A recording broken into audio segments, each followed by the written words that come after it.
Assalamualaikum warahmatullahi wabarakatuh. Tabipun, perkenalkan nama saya Suratun, calon guru penggerak angkatan 11 dari SMK Muhammadiyah Berajas Lebah, Kabupaten Lampung Timur. Di sini saya tidak sendiri, di sini saya bersama Bapak Akromal Umar, guru pendidikan agama Islam di SMK Muhammadiyah Berajas Lebah yang akan menemani dalam praobservasi tugas coaching supervisi akademik. Baik, Bapak Akromal Umar, bagaimana kabarnya hari ini? Alhamdulillah baik. Baik Bapak, apakah hari ini ada jadwal mengajar? Tidak. Baik, terima kasih ya Bapak karena sudah meluangkan waktu untuk bisa saya wawancarai. Baik Bapak, tujuan kita observasi kali ini adalah untuk mengetahui dan juga mengevaluasi proses pembelajaran yang akan dijalankan nanti. Lalu kenapa kita hari ini melakukan percakapan praobservasi itu sebagai persiapan awal sebelum nanti Bapak melakukan kegiatan pembelajaran di kelas. Baik Bapak, selama nanti kita percakapan ada beberapa pertanyaan yang ingin saya sampaikan.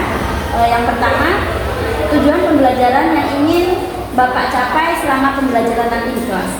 Tujuan pembelajaran yang dicapai di kelas yang pertama, satu, bisa dapat mengetahui atau memahami Quran surat Al-Imran ayat 190 sampai 191. Yang kedua, mungkin tentang berpikir kritis. Biasanya manusia itu tempatnya berpikir. Dan yang ketiga, tempat renungan ibadah. Jadi ada tiga. Baik, jadi ada tiga tujuan pembelajaran ya Pak. Yang pertama tadi memahami, lalu yang kedua berpikir kritis, lalu yang ketiga itu siswa mampu merenungkan ayat Al-Quran yang Bapak sebutkan tadi. Begitu ya Bapak? Bapak, pertanyaan selanjutnya Pak, bagaimana area pengembangan yang ingin Bapak capai atau Bapak observasi? Area yang ingin saya capai dan observasi yang pertama adalah tentang keterampilan. Selain keterampilan, pengetahuan juga. Karena keterampilan itu satu, tentang menghafal. Pengetahuan jelas masuk keterampilan karena menghafal. Jadi itu, jadi kolaborasi antara keterampilan dan pengetahuan. Jadi ada dua area pengembangan ya Pak, di area pengembangan pengetahuan dan keterampilan. Baik, selanjutnya yang ingin saya tahu atau ingin saya dengar dari Bapak, bagaimana rancangan pembelajaran yang diterapkan di dalam kelas, mungkin dari strategi Bapak atau mungkin juga dari model pembelajaran yang Bapak gunakan nanti atau metode yang Bapak gunakan selama pembelajaran proses di kelas nanti. Oke, baik, kalau metode yang ingin saya gunakan itu adalah diferensiasi ya. Yang pertama yang mana kita berkelompok, jadi anak-anak itu bukan hanya satu-satu tapi berkelompok untuk menghafal Quran surat Al-Imran ayat 190 sampai 91 secara berkelompok. Jadi di sini berarti Bapak merancang pembelajarannya dengan diferensiasi gitu ya Pak ya. Baik, selanjutnya pembelajaran yang ingin Bapak lakukan tadi itu akan dilaksanakan di hari apa, di kelas berapa dan jam berapa Bapak? Untuk pelaksanaan itu di kelas 12 TDAK. Kenapa TDAK? Karena gabung 12 TDAK di jam ke-1 sampai jam ke-3 di hari Senin. Hari Senin ya Pak, berarti minggu depan ya Pak ya? Hari Senin. Baik, jadi dilaksanakannya di hari Senin di kelas 12 APD jam ke-1 sampai ke-3. Baik Bapak. Nah, nanti setelah pembelajaran di kelas, mungkin kita akan melakukan pembicaraan terakhir Bapak, di mana nanti atau biasa disebut dengan pasca observasi, di mana nanti didampingi oleh pendamping pengajar praktik dari BPP Lampung, begitu ya Bapak ya? Baik Bapak, sebelum saya akhiri ya Pak, apa yang Bapak dapatkan dari percakapan kita barusan yang kita lakukan ini? Satu, yang saya dapatkan adalah rencana kita untuk mengajar anak-anak. Jadi memang benar-benar selain kita memang sudah buat RPP, tapi setidaknya kita tahu mungkin selama ini kita mengajar mungkin ada kesalahan, ada perbaikan atau tidak sesuai dengan tujuan. Dengan adanya ini mungkin nanti setelah melakukan observasi mungkin ada lagi ilmu yang akan saya dapat, apakah nanti pembelajaran saya terlalu cepat atau metode yang digunakan kurang tepat dan lain-lain. Jadi banyak sekali manfaat ya Pak ya. Baik Bapak, mungkin cukup sampai di sini, kita lanjut nanti pasca observasi bersama pendamping pengajar praktik. Dan setelah ini Bapak bisa melakukan aktivitas kembali sesuai dengan kegiatan Bapak hari ini. Saya ucapkan terima kasih karena sudah mengganggu waktu Bapak ya Pak. Saya akhiri, wassalamualaikum warahmatullahi wabarakatuh. Bismillahirrahmanirrahim. Assalamualaikum warahmatullahi wabarakatuh.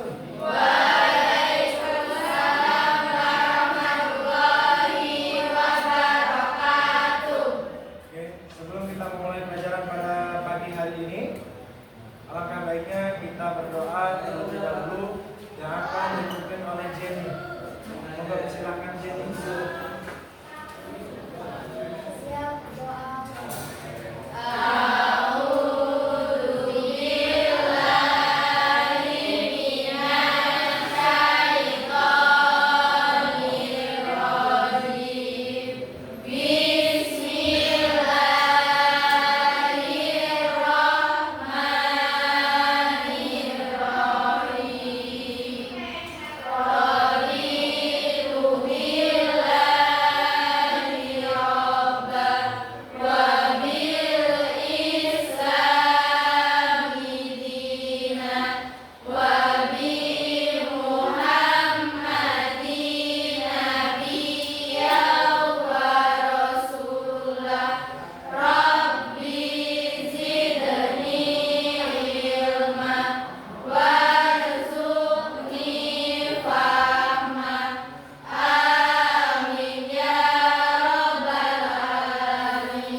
Selanjutnya kita akan tadarus seperti biasanya, melanjutkan tadarus yang kemarin, yaitu Quran surat Al-Baqarah ayat 161 ya.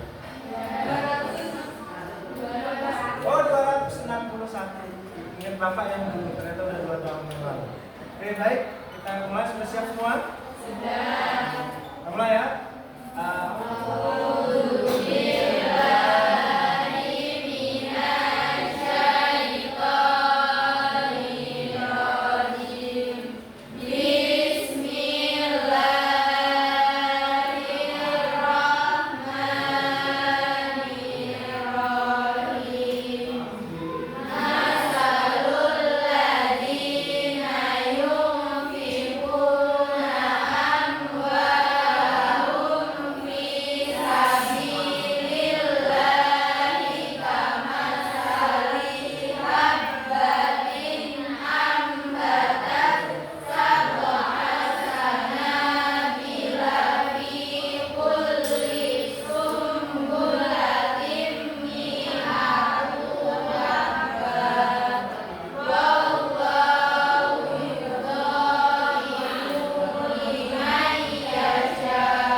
Biar kita lebih semangat lagi, nanti kalau kita ucap salam sekali lagi, ya maka bergetar supaya bisa langit-langitnya, biar tambah semangat.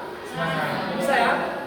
Oke, Bapak Wali, Bismillahirrahmanirrahim. Assalamualaikum warahmatullahi wabarakatuh.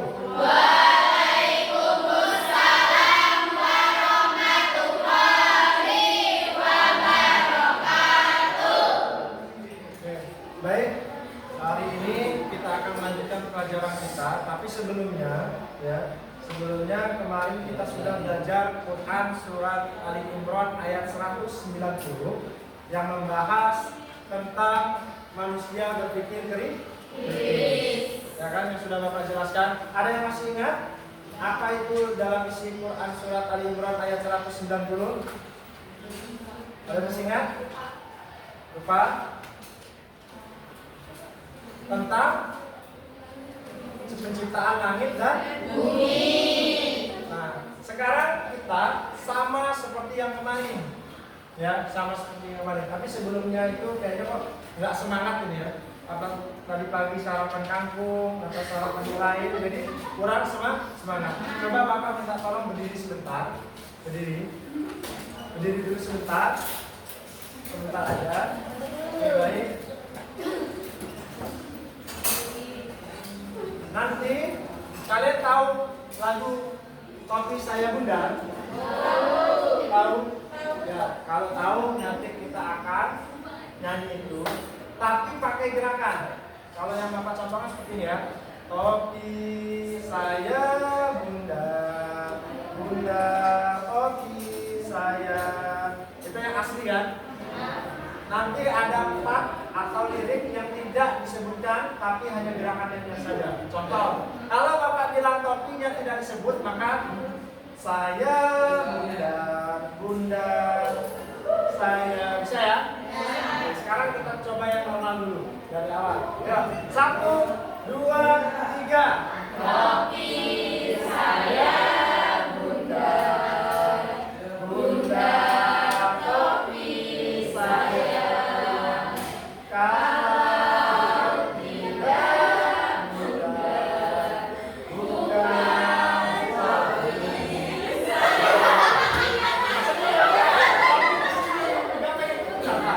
Oke, sekarang Bapak coba. Topinya tidak disebut sama bunda. Ada kalimat topi dan bundar tidak bisa. Ya, kalau yang salah silakan duduk. Produktif nongkrong. Oke ya, kita mulai. Topi sama bundar. Bundar bukan bulat, bundar. 1, 2, 3.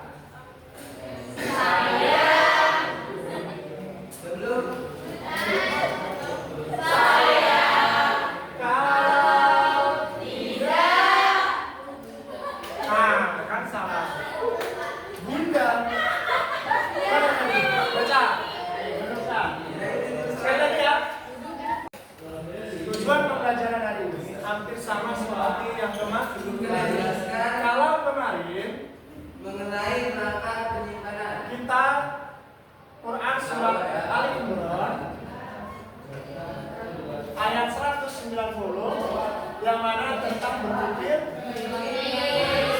Maka selanjutnya kita ayat 91 di mana sudah berpikir yaitu tentang penciptaan langit dan bumi.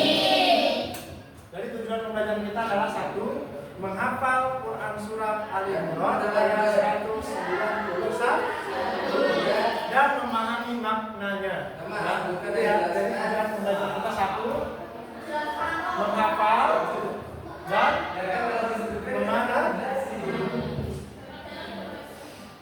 Maju depan ya, pakai ayat 190.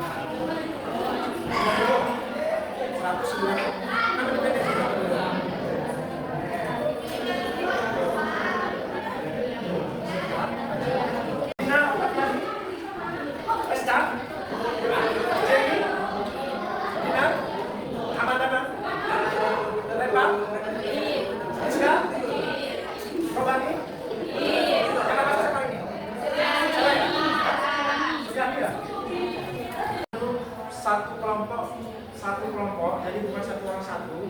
Nanti akan dimulai dengan kelompok 1 ya, kelompok 1 maju dan diikuti kelompok 2, 3 dan seterusnya. Oke, silakan kelompok 1.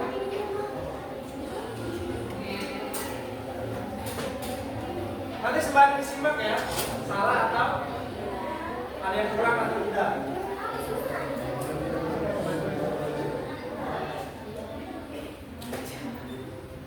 Ya, yang lain dia ya.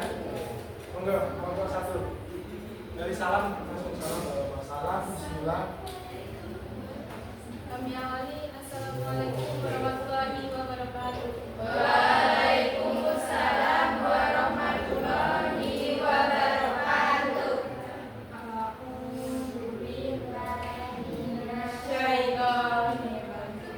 Bismillahirrahmanirrahim. Inna fi khalqis samawati wal ardi wa ikhtilafil laili wan nahari la ayatin liul albab. Sadaqallahul azim. Bukan dulu dapat kelompok. Kan semuanya kata ya. Jadi sebenarnya hafal Al-Quran itu bukan karena kita minta, tapi karena Allah lah yang memudahkan itu. Maka sesuai dengan apa yang kalian hafal tadi, Quran surat Al-Imran ayat 190 sampai 91. Artinya sudah jelas. Sesungguhnya penciptaan langit dan bumi dan pergantian malam dan siang terdapat tanda-tanda kebesaran Allah bagi orang-orang yang berakal. Maka yang selanjutnya yaitu orang-orang yang mengingat Allah saat tidur, berbaring, berdiri, Seraya berkata, ya Tuhanku, sesungguhnya pencipta langit dan bumi tidak sia-sia. Maka kesimpulan kita pada pagi hari ini belajar Al-Quran surat Al-Imran ini, yang pertama adalah satu, manusia diciptakan di muka bumi ini untuk berpikir. Kalian berpikir ya, kenapa kalian diciptakan satu suruh ibadah, ya kan? Terus kalian suruh berpikir. Kalian tahu mana yang baik, mana yang buruk. Kalian tahu kalau melakukan hal yang buruk itu dilarang ada dan seterusnya. Maka kesimpulan pada pagi ini pelajaran hari ini, segala sesuatu yang kita lakukan, ibadah yang kita lakukan, maka hendaknya kita pikirkan dengan apa? Dengan akal dan ini. Bayangin, kalian pernah nggak kalau lihat orang sholat maghrib 6 rakaat? Terus kalau kalian lihat, kalian anggap stres, atau kalian anggap aneh, atau kalian anggap ini beda dari saya. Tapi kalau kalian punya ilmu dan akal itu tadi, maka kalian tahu. Gitu ya, kesimpulan pada hari ini. Ada yang bisa menyimpulkan lagi sebelum Bapak tutup? Hah? Ada yang bisa menyimpulkan? Ya.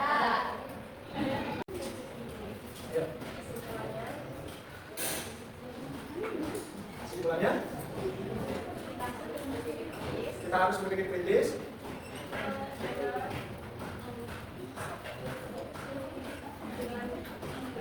Dengan berakal. Dan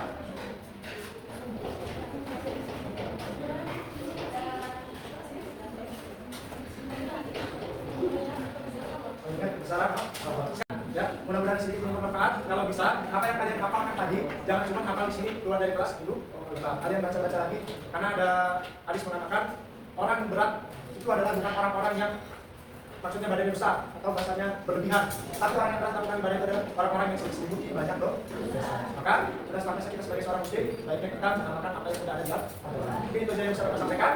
Kurang dan lebihnya mohon maaf. Jazakumullahu khairan katsir. Wabillahi taufiq wal hidayah. Wassalamualaikum warahmatullahi wabarakatuh. Waalaikumsalam warahmatullahi wabarakatuh. Assalamualaikum warahmatullahi wabarakatuh. Berjumpa lagi di percakapan pasca observasi bersama saya Suratun, calon guru penggerak angkatan 11 dari SMK Muhammadiyah Belajar Selebah, dan di sini ditemani oleh Bapak Akromal Umam sebagai guru yang diobservasi. Lalu di sini juga saya ditemani oleh Ibu Siti sebagai selaku pengajar praktik di angkatan 11, terutama mendampingi saya sebagai calon guru penggerak angkatan 11. Assalamualaikum Bu Dwi. Assalamualaikum Pak Umam. Apa kabar Ibu Dwi hari ini? Pak Umam, apa kabar hari ini Pak Umam? Alhamdulillah sehat. Sudah siap untuk melakukan coaching hari ini? Insyaallah. Alhamdulillah ya Pak Umam, Bu Dwi, karena keadaan kita sehat semua. Baik, Pak Umam, di percakapan pasca observasi ini saya akan memberikan beberapa pertanyaan kepada Bapak Umam terkait proses jalannya observasi kelas yang sudah Bapak lakukan pada saat kita melakukan observasi ya Bapak Umam, di mana tujuannya itu sekarang adalah untuk mengevaluasi sejauh mana proses pembelajaran yang sudah Bapak lakukan pada saat di kelas. Untuk pertanyaan pertama Pak Umam, bagaimana perasaan Bapak terkait dengan jalannya kegiatan observasi minggu lalu di kelas Bapak Umam? Baik, untuk proses atau perasaannya yang kemarin agak berkaitan dengan nervous ya, karena mungkin karena biasa kita ngajar tidak pernah ditunggu, tapi ditunggu walaupun sudah terbiasa mungkin agak terus. Tapi alhamdulillah kemarin sesuai yang sudah diarahkan sudah melakukan dengan baik sesuai dengan yang sudah kita lakukan di RPP. Alhamdulillah ya Pak, berarti sudah terlaksana dengan baik begitu ya Pak ya. Selanjutnya Pak, Bapak bisa menceritakan kembali tidak untuk area pengembangan yang Bapak lakukan di kelas, kemudian langkah-langkah atau tahapan-tahapan yang sudah Bapak lakukan di dalam kelas pada saat kemarin kita observasi. Untuk area pengembangan kita dua ya, kemarin itu dua. Yang pertama yaitu pengetahuan, jelas pengetahuan menghafal Quran surat Ali Imran ayat 190 sampai 91. Yang kedua keterampilan itu adalah dia menghafalnya, jadi mengetahui dan menghafal. Untuk jalan pembelajaran yang kemarin, alhamdulillah tidak ada kendala ya, karena memang sesuai dengan apa yang sudah dilakukan baik di RPP dan maupun di dalam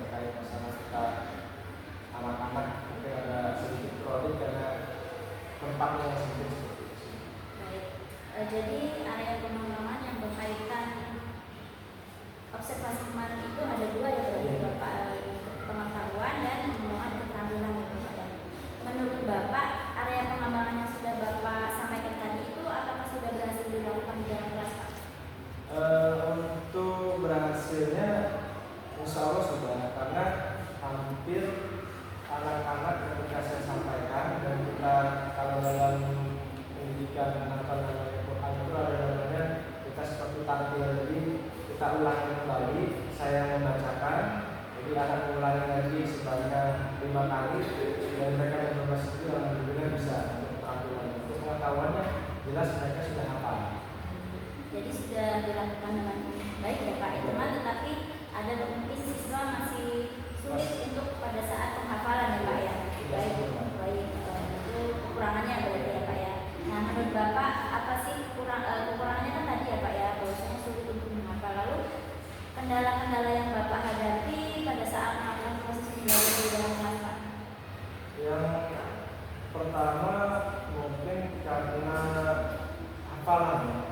Hafalan itu anak-anak mungkin tidak 100% bisa baca semua, tapi kesulitan ketika salah membaca saja. Jadi ketika kita fokus sama, jadi kita fokus sama seperti itu. Berarti kendalanya itu ada kesulitan dalam menghafal ya Pak ya, dari beberapa siswa. Beberapa sih masih tidak semua. Berarti masih kurang pas gitu ya Pak ya. Nah Pak, menurut Bapak nih, Bapak mengidentifikasi dari beberapa siswa tersebut yang memang kurang menghafal itu apa nih? Maksudnya kok itu bisa terjadi? Yang pertama yang jelas kalau untuk keseluruhan mereka sudah bisa baca Quran semua. Tapi yang kedua, belajar Quran ini mereka mungkin kurang atau jumhur. Jadi kendala yang mereka lakukan yang pertama yaitu adalah salah membaca, salah penafsiran lah. Mungkin menjadi bacaan yang lain. Terus untuk kendala sendiri di kelas itu ya hampir merata sih, karena memang satu menghafal ini hampir semua level gitu ya.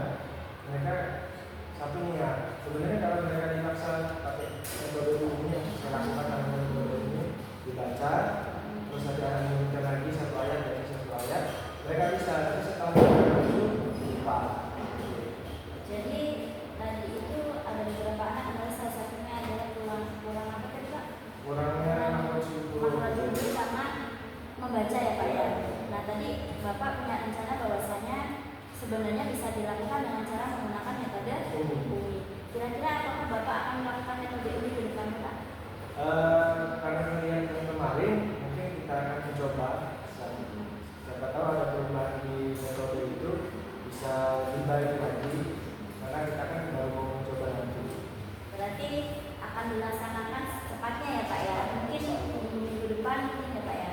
Berarti metode UMI itu akan diterapkan dengan Bapak gitu ya. Baik Pak. Mungkin ada beberapa yang ingin Bapak sampaikan atau pesan untuk anak-anak itu bagaimana Pak ke depannya menurut Bapak itu gimana? Supaya lebih baik lagi ke depannya selain menggunakan metode UMI. Yang pertama, kalau misalnya jelas kita sebagai guru kalau memang tidak ada metode yang seperti kita bicarakan kemarin trial, itu memang anak-anak kurang asik karena memang di mana-mana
pengembangannya tadi apa, perbaikannya apa, itu juga tadi sudah disampaikan dalam webinar. Jadi sudah maksudnya sudah terlalu itu saja dari Terima kasih banyak Putri karena sudah memberikan umpan balik dan tanggapan terkait kegiatan pasca observasi kita pada hari ini. Mungkin untuk pasca observasi kami cukupkan. Terima kasih Pak Umam karena sudah mengganggu waktunya, mengganggu kegiatannya. Saya mohon maaf, sekali lagi saya mohon maaf kepada Bapak Umam karena